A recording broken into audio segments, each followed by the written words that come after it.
أعوذ بالله من الشيطان الرجيم. بسم الله الرحمن الرحيم.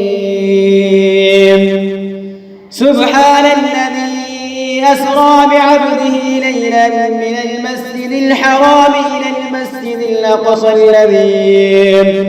إلى المسجد الأقصى الذي باركنا حوله لنريه من آياتنا إنه هو السميع البصير. وآتينا موسى الكتاب وجعلناه هدى لبني إسرائيل ألا تتخذوا من دوني وكيلا ذرية من حملنا مع نوح إنه كان عبدا شكورا.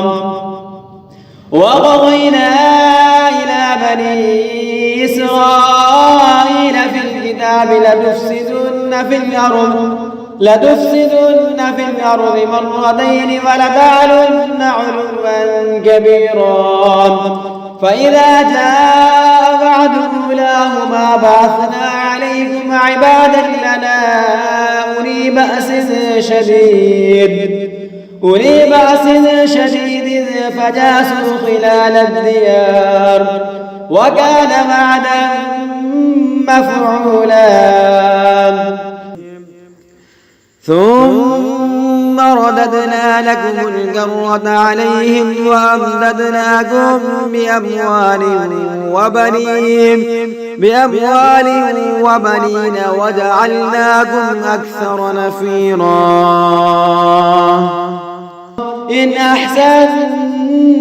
أحسنتم لأنفسكم وإن أسأتم فلها. فإذا جاء وعد الآخرة ليسوءوا وجوهكم وليدخلوا المسجد كما دخلوه أول مرة وليتبروا ما علوا تتبيرا.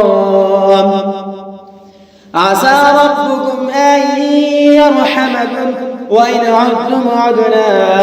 وجعلنا جهنم للكافرين حصيرا. إن هذا القرآن يهدي للتي هي أقوم ويبشر المؤمنين الذين يعملون الصالحات أن لهم أجرا كبيرا وأن الذين لا يؤمنون بالآخرة أعتدنا لهم عذابا أليما. ويدعو الإنسان بالشر دعاءه بالخير وكان الإنسان عجولا. وجعلنا الليل والنهار آيتين فمحونا آية الليل وجعلنا آية النهار مبصرة لتبتغوا فضلا من ربكم ولتعلموا عدد السنين والحساب وكل شيء فصلناه تفصيلا. وكل إنسان ألزمناه طائره في عنقه ونخرج له يوم القيامة كتابا يلقاه منشورا. اقرأ كتابك كفى بنفسك اليوم عليك حسيبا. من اهتدى فإنما يهتدي لنفسه ومن ضل فإنما يضل عليها ولا تزر وازرة وزر أخرى وما كنا معذبين حتى نبعث رسولا. وإذا أردنا أن نهلك قرية أمرنا متر فيها ففسقوا فيها فحق عليها القول فدمرناها تدميرا. وكم أهلكنا من القرون من بعد نوح وكفى بربك بذنوب عباده خبيرا بصيرا. من كان يريد العاجلة عجلنا له فيها ما نشاء لمن نريد ثم جعلنا له جهنم يصلاها مذموما مدحورا ومن أراد الآخرة وسعى لها سعيها وهو مؤمن فأولئك كان سعيهم مشكورا كلا نمد هؤلاء وهؤلاء من عطاء ربك وما كان عطاء ربك محظورا انظر كيف فضلنا بعضهم على بعض وللآخرة أكبر درجات وأكبر تفضيلا لا تجعل مع الله إلها آخر فتقعد مذموما مخذولا وقضى ربك ألا تعبدوا إلا إياه وبالوالدين إحسانا إما يبلغن عندك الكبر أحدهما أو كلاهما فلا تقل لهما أف ولا تنهرهما وقل لهما قولا كريما واخفض لهما جناح الذل من الرحمة وقل رب ارحمهما كما ربياني صغيرا ربكم أعلم بما في نفوسكم إن تكونوا صالحين فإنه كان للأوابين غفورا وآت ذا القربى حقه والمسكين وابن السبيل ولا تبذر تبذيرا إن المبذرين كانوا إخوان الشياطين وكان الشيطان لربه كفورا وإما تعرضن عنهم ابتغاء رحمة من ربك ترجوها فقل لهم قولا ميسورا ولا تجعل يدك مغلولة إلى عنقك ولا تبسطها كل البسط فتقعد ملوما محسورا إن ربك يبسط الرزق لمن يشاء ويقدر إنه كان بعباده خبيرا بصيرا ولا تقتلوا أولادكم خشية إملاق نحن نرزقهم وإياكم إن قتلهم كان خطئا كبيرا ولا تقربوا الزنا إنه كان فاحشا وساء سبيلا ولا تقتلوا النفس التي حرم الله إلا بالحق ومن قتل مظلوما فقد جعلنا لوليه سلطانا فلا يسرف في القتل إنه كان منصورا ولا تقربوا مال اليتيم إلا بالتي هي أحسن حتى يبلغ أشده وأوفوا بالعهد إن العهد كان مسؤولا وأوفوا الكيل إذا كلتم وزنوا بالقسطاس المستقيم ذلك خير وأحسن تأويلا ولا تقف ما ليس لك به علم إن السمع والبصر والفؤاد كل أولئك كان عنه مسؤولا ولا تمش في الأرض مرحا إنك لن تخرق الأرض ولن تبلغ الجبال طولا كل ذلك كان سيئه عند ربك مكروها ذلك مما أوحى إليك ربك من الحكمة ولا تجعل مع الله إلها آخر فتلقى في جهنم ملوما مدحورا أفأصفاكم ربكم بالبنين واتخذ من الملائكة إناثا إنه إنكم لتقولون قولا عظيما ولقد صرفنا في هذا القرآن ليذكروا وما يزيدهم إلا نفورا قل لو كان معه آلهة كما يقولون إذا لابتغوا إلى ذي العرش سبيلا سبحانه وتعالى عما يقولون علوا كبيرا تسبح له السماوات السبع والأرض ومن فيهن وإن من شيء إلا يسبح بحمده ولكن لا تفقهون تسبيحهم إنه كان حليما غفورا وإذا قرأت القرآن جعلنا بينك وبين الذين لا يؤمنون بالآخرة حجابا مستورا وجعلنا على قلوبهم أكنة أن يفقهوه وفي آذانهم وقرا وإذا ذكرنا ربك في القرآن وحده ولوا على أدبارهم نفورا نحن أعلم بما يستمعون به إذ يستمعون إليك وإذ هم نجوى إذ يقول الظالمون إن تتبعون إلا رجلا مسحورا انظر كيف ضربوا لك الأمثال فضلوا فلا يستطيعون سبيلا وقالوا أئذا كنا عظاما ورفاتا أئنا لمبعوثون خلقا جديدا قل كونوا حجارة أو حديدا أو خلقا مما يكبر في صدوركم فسيقولون من يعيدنا قل الذي فطركم أول مرة فسينغضون إليك رؤوسهم ويقولون متى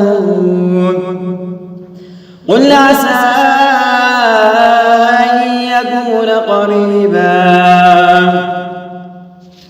يوم يدعوكم فتستجيبون بحمده وتظنون إن لبثتم إلا قليلا وقل لعبادي يقولوا التي هي أحسن إن الشيطان ينزغ بينهم إن الشيطان كان للإنسان عدوا مبينا ربكم أعلم بكم إن يشأ يرحمكم أو إن يشأ يعذبكم وما أرسلناك عليهم وكيلا وربك أعلم بمن في السماوات والأرض ولقد فضلنا بعض النبيين على بعض وآتينا داود زبورا قل ادعوا الذين زعمتم من دونه فلا يملكون كشف الضر عنكم ولا تحويلا أولئك الذين يدعون يبتغون إلى ربهم المسيلة أيهم أقرب ويرجون رحمته ويخافون عذابه إن عذاب ربك كان محظورا وإن من قرية إلا نحن مهلكوها قبل يوم القيامة أو معذبوها عذابا شديدا كان ذلك في الكتاب مسطورا وما منعنا أن نرسل بالآيات إلا أن كذب بها الأولون وآتينا ثمود الناقة مبصرة فظلموا بها وما نرسل بالآيات إلا تخفيفا وإذ قلنا لك إن ربك أحاط بالناس وما جعلنا الرؤيا التي أريناك إلا فتنة للناس والشجرة الملعونة في القرآن ونخوفهم فما يزيدهم إلا طغيانا كبيرا وإذ قلنا للملائكة اسجدوا لآدم فسجدوا إلا إبليس قال أسجد لمن خلقت طينا قال أرأيتك هذا الذي كرمت عليه لئن أخرتني إلى يوم القيامة لأحتنكن ذريته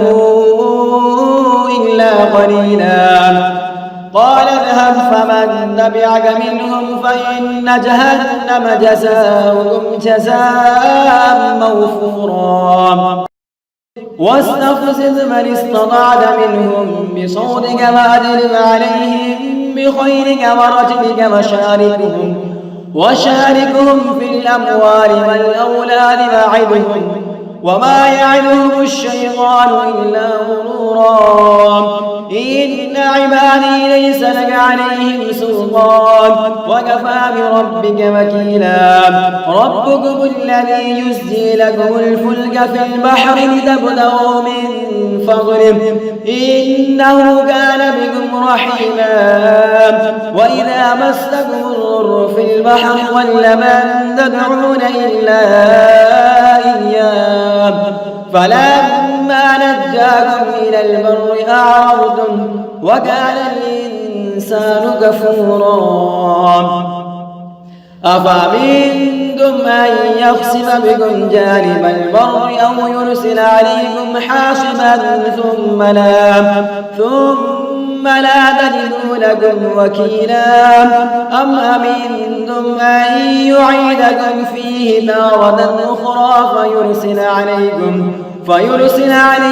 قاصفا من الريح فيغرقكم بما كفرتم ثم لا تجدوا لكم علينا به تبيعا ولقد كرمنا بني آدم فحملناهم في البر والبحر ورزقناهم من الطيبات وفضلناهم على كثير ممن خلقنا تفضيلا يوم ندعو كل أناس بإمامهم فمن أوتي كتابه بيمينه فأولئك يقرؤون كتابهم ولا يظلمون فتيلا ومن كان في هذه أعمى فهو في الآخرة أعمى وأضل سبيلا وإن كانوا ليفتنونك عن الذي أوحينا إليك لتفتري علينا غيره وإذا لاتخذوك خليلا ولولا أن ثبتناك لقد كدت تركن إليهم شيئا قليلا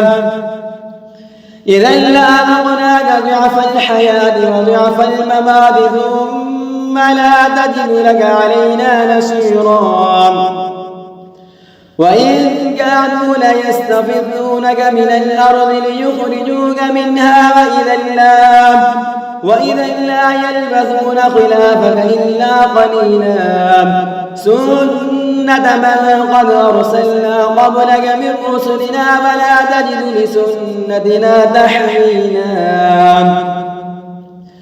أقم الصلاة لدلوك الشمس إلى غسق الليل وقرآن الفجر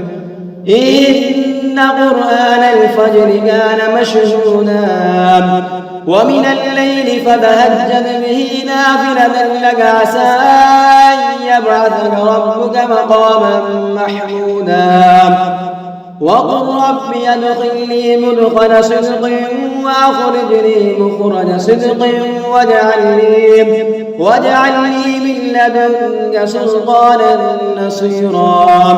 وقل جاء الحق وزهق الباطل إن الباطل كان زهوقا وننزل من القرآن ما هو شفاء ورحمة للمؤمنين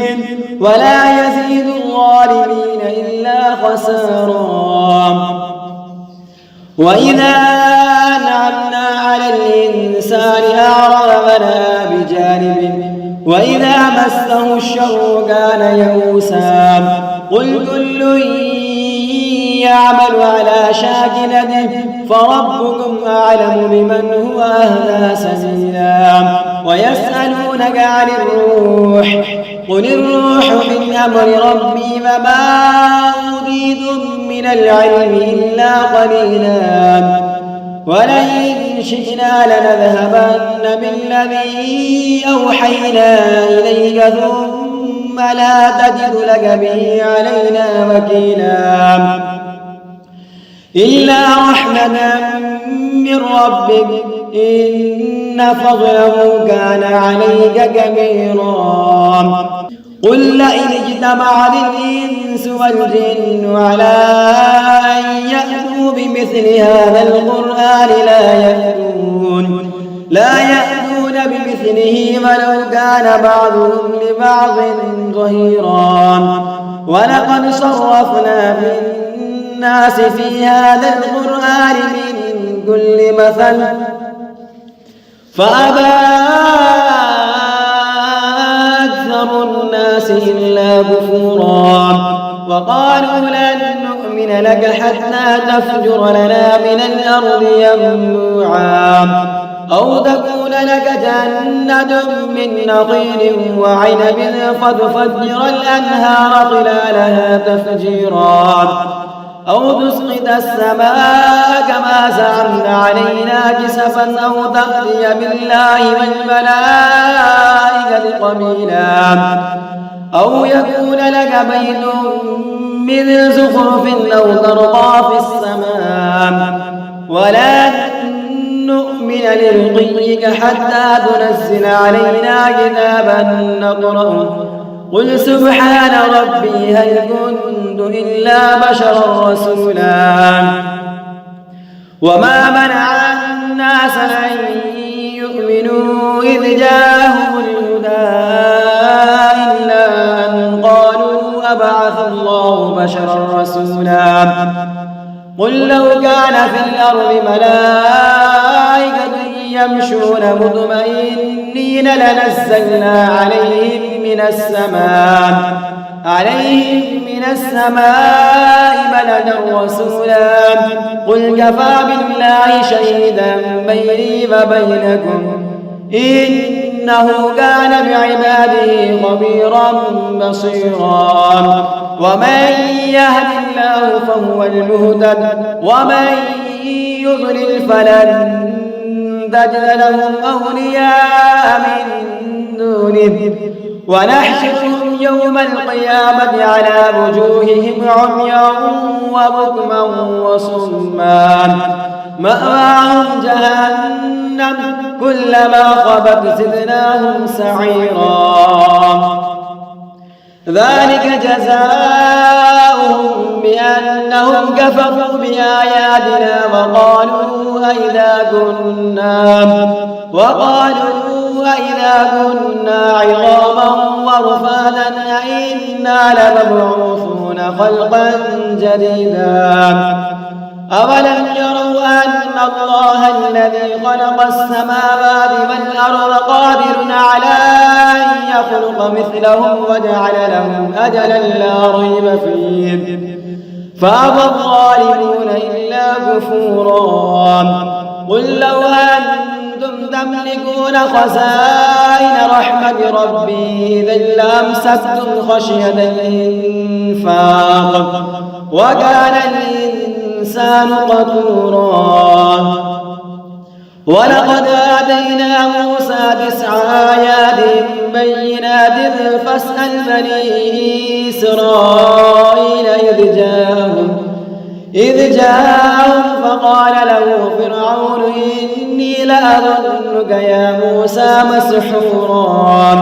قال لقد علمت ما أنزل هؤلاء إلا رب السماوات والأرض بصائر وإني لأظنك يا فرعون مثبورا فأراد أن يستفرهم من الأرض فأغرقناه ومن معه جميعا وقلنا من بعده لبني إسرائيل اسكنوا الأرض فإذا جاء وعد الآخرة جئنا بكم لفيفا وبالحق أنزلناه وبالحق نزل وما أرسلناك إلا مبشرا ونذيرا وقرآنا فرقناه لتقرأه على الناس على مكث ونزلناه تنزيلا قل آمنوا به أو لا تؤمنون إن الذين أوتوا العلم من قبله إذا يتلى عليهم يخرون للأذقان سجدا ويقولون سبحان ربنا إن كان وعد ربنا لمفعولا ويخرون للأذقان يبكون ويزيدهم خشوعا قل ادعوا الله أو ادعوا الرحمن أيما تدعوا فله الأسماء الحسنى ولا تجهر بصلاتك ولا تخافت بها وابتغ بين ذلك سبيلا وقل الحمد لله الذي لم يتخذ ولدا ولم يكن له شريك في الملك ولم يكن له ولي من الذل وكبره تكبيرا بسم الله الرحمن الرحيم الحمد لله الذي أنزل على عبده الكتاب ولم يجعل له عوجا قيما لينذر بأسا شديدا من لدنه ويبشر المؤمنين الذين يعملون الصالحات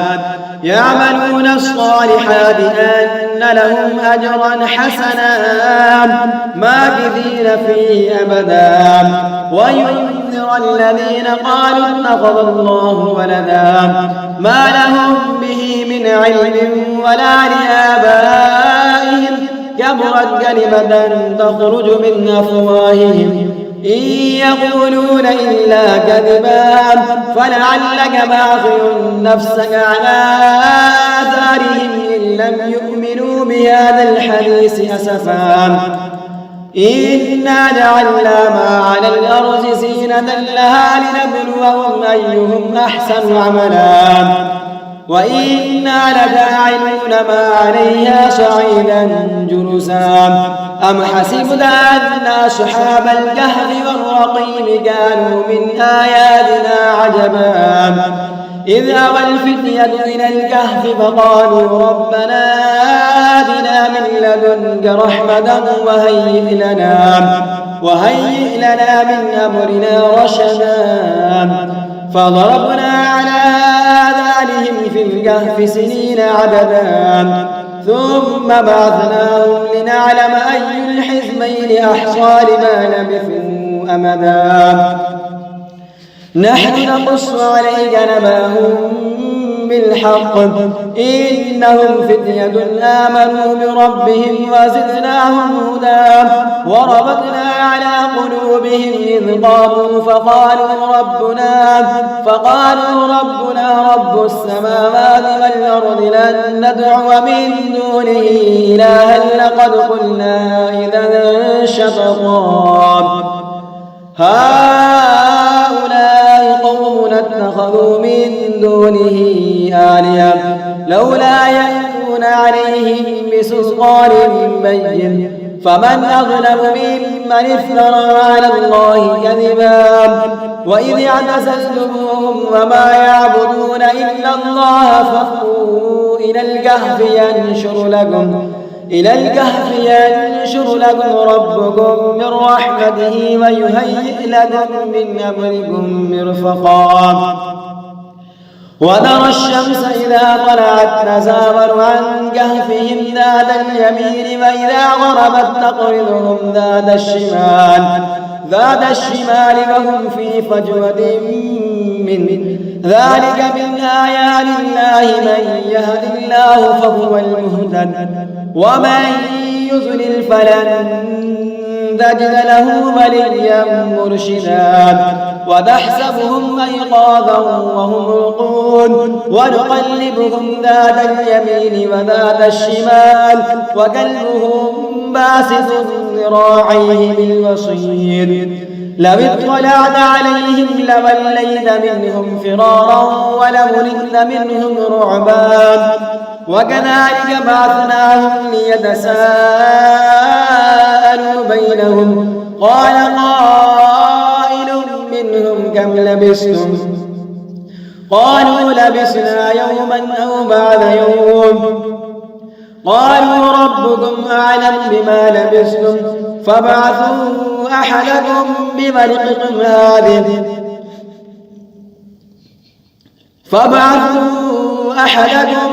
بورقكم هذه إلى المدينة فلينظر أيها أزكى طعاما فليأتكم برزق منه وليتلطف ولا يشعرن بكم أحدا إنهم إن يظهروا عليكم يرجموكم أو يعيدوكم في ملتهم ولن تفلحوا إذا أبدا وكذلك أعثرنا عليهم ليعلموا أن وعد الله حق وأن الساعة لا ريب فيها إذ يتنازعون بينهم أمرهم فقالوا بنوا عليهم بنيانا ربهم أعلم بهم قال الذين غلبوا على أمرهم لنتخذن عليهم مسجدا سيقولون ثلاثة رابعهم كلبهم ويقولون خمسة سادسهم كلبهم رجما بالغيب ويقولون سبعة وثامنهم كلبهم قل ربي أعلم بعدتهم ما يعلمهم إلا قليل فلا تمار فيهم إلا مراء ظاهرا ولا تستفت فيهم منهم أحدا ولا تقولن لشيء إني فاعل ذلك غدا إلا أن يشاء الله واذكر ربك إذا نسيت فقل عسى أن يهدي لربي لأقرب من هذا رشدا ولبثوا في كهفهم 300 سنين وازدادوا 9 قل الله أعلم بما لبثوا له غيب السماوات والأرض أبصر به وأسمع ما لهم من دونه من ولي ولا يشرك في حكمه أحدا واتل ما أوحي إليك من كتاب ربك لا مبدل لكلماته ولن تجد من دونه ملتحدا واصبر نفسك مع الذين يدعون ربهم بالغداة والعشي يريدون وجهه ولا تعد عيناك عنهم تريد زينة الحياة الدنيا ولا تدع من أغفلنا قلبه عن ذكرنا واتبع هواه وكان أمره فرطا وقل الحق من ربكم فمن شاء فليؤمن ومن شاء فليكفر إنا أعتدنا للظالمين نارا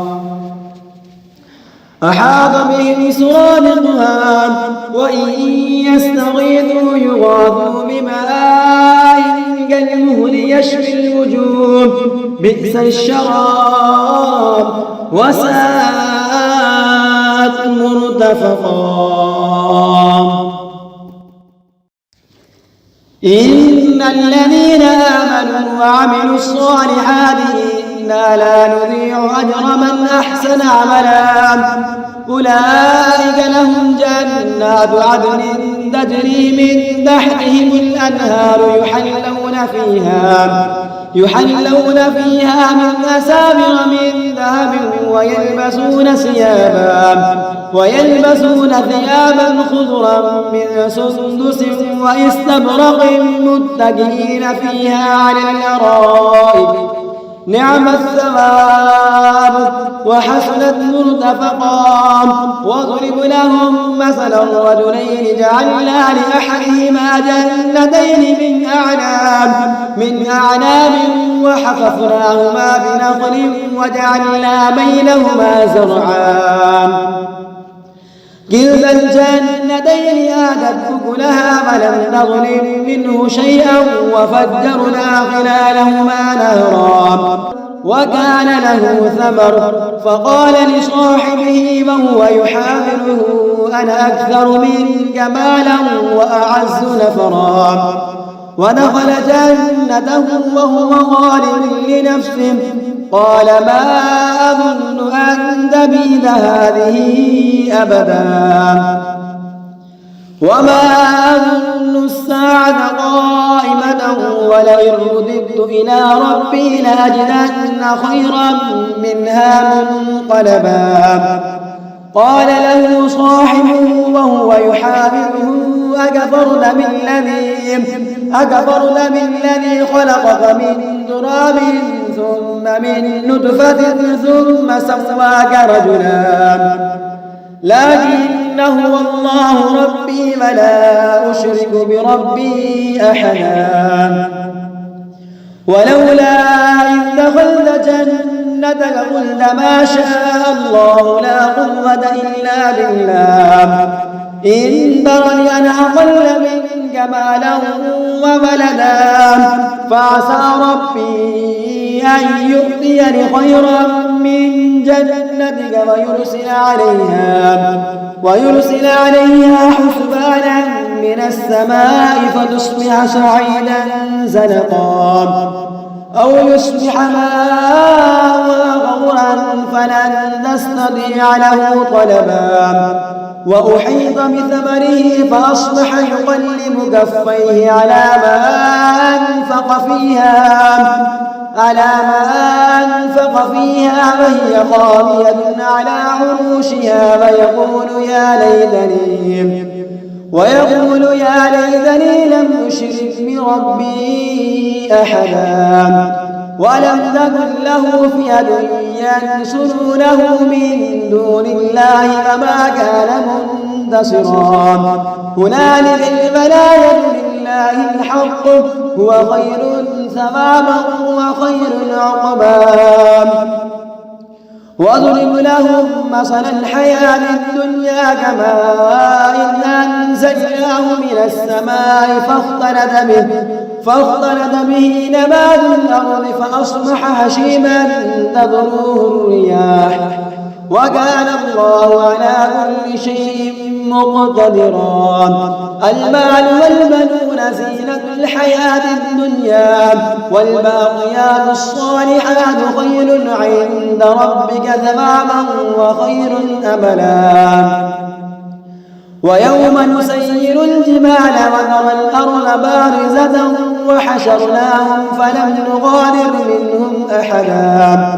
وعرضوا على ربك صفا لقد جئتمونا كما خلقناكم أول مرة بل زعمتم أن لن نجعل لكم موعدا. ووضع الكتاب فترى المجرمين مشفقين مما فيه ويقولون يا ويلتنا ما لهذا الكتاب لا يغادر صغيرة ولا كبيرة إلا أحصاها ووجدوا ما عملوا حاضرا ولا يظلم ربك أحدا. وإذ قلنا للملائكة اسجدوا لآدم فسجدوا إلا إبليس كان من الجن ففسق عن أمر ربه أفتتخذونه وذريته أولياء من دوني وهم لكم عدو بئس للظالمين بدلا. ما أشهدتم خلق السماوات والأرض ولا خلق أنفسهم وما كنت متخذ المضلين عضدا. ويوم يقول نادوا شركائي الذين زعمتم فدعوهم فلم يستجيبوا لهم فلم يستجيبوا لهم وجعلنا بينهم موبقا ورأى المجرمون النار فظنوا أنهم مواقعوها فلم يجدوا عنها مصرفا ولقد صرفنا في هذا القرآن للناس من كل مثل وكان الإنسان أكثر شيء جدلا وما منع الناس أن يؤمنوا إذ جاءهم الهدى ويستغفروا ربهم إلا أن تأتيهم سنة الأولين أو يأتيهم العذاب قبلا وما نرسل المرسلين إلا مبشرين ومنذرين ويجادل الذين كفروا بالباطل ليدحضوا به الحق واتخذوا آياتي وما أنذروا هزوا ومن أظلم ممن ذكر بآيات ربه فأعرض عنها ونسي ما قدمت يداه إنا جعلنا على قلوبهم أكنة أن يفقهوه وفي آذانهم وقرا وإن تدعوهم إلى الهدى فلن يهتدوا إذا أبدا وربك الغفور ذو الرحمة لو يؤاخذهم بما كسبوا لعجل لهم العذاب بل لهم موعد لن يجدوا من دونه موئلا وتلك القرى أهلكناهم لما ظلموا وجعلنا لمهلكهم موعدا وإذ قال موسى لفتاه لا أبرح حتى أبلغ مجمع البحرين أو أمضي حقبا فلما بلغا مجمع بينهما نسيا حوتهما فاتخذ سبيله في البحر سربا فلما جاوزا قال لفتاه آتنا غداءنا لقد لقينا من سفرنا هذا نسبا قال أرأيت إذ أبينا إلى الصخرة فإني نسيت الحوت وما أنسانيه إلا الشيطان أن أذكره واتخذ سبيله في البحر عجبا قال ذلك ما كنا نبغ فارتدا على آثارهما قصصا فوجدا عبدا من عبادنا آتيناه رحمة من عندنا وعلمناه من لدنا علما قال له موسى هل أتبعك على أن تعلمني مما علمت رشدا قال إنك لن تستطيع معي صبرا وكيف تصبر على ما لم تحط به خبرا قال ستجدني إن شاء الله صابرا ولا أعصي لك أمرا قال فإن اتبعتني فلا تسألني عن شيء حتى أحدث لك منه ذكرا فانطلقا حتى إذا ركبا في السفينة خرقها قال أخرقتها لتغرق أهلها لقد جئت شيئا إمرا قال ألم أقل إنك لن تستطيع معي صبرا قال لا تؤاخذني بما نسيت ولا ترهقني من أمري عسرا فانطلقا حتى إذا لقيا غلاما فقتله قال قتلت نفسا زكية بغير نفس لقد جئت شيئا نكرا